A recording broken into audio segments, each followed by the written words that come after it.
ఫ్రీక్వెంట్గా heart burn sensation ఉందా? దాన్నే జీఈఆర్డీ అంటాం. It stands for gastro esophageal reflex disease.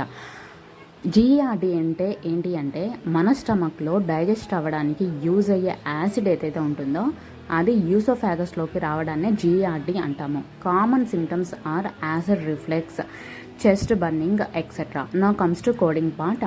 కోడింగ్లో జీఈఆర్ని కోడ్ చేసేటప్పుడు మెయిన్గా చెక్ చేసుకోవాల్సింది యూసోఫాగైటిస్ ఉందా లేదా. సో జీఈఆర్డి వితౌట్ యూసోఫాగైటిస్ అయితే K21.9, విత్ యూసోఫాగైటిస్ అయితే K21.0 కోడ్స్ని తీసుకుంటాము. సో జీఈఆర్ని కోడ్ చేసేటప్పుడు డాక్యుమెంటేషన్లో మెయిన్గా చెక్ చేయాల్సింది యూసోఫాగైటిస్.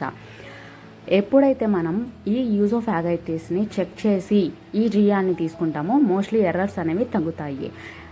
సో మనం ఈ యూసోఫాగ్ని అజ్యూమ్ కూడా చేసుకోలేము. ఇలాంటి కోడింగ్ టిప్స్ కోసం డైలీ ఫాలో అవ్వండి. Thank you.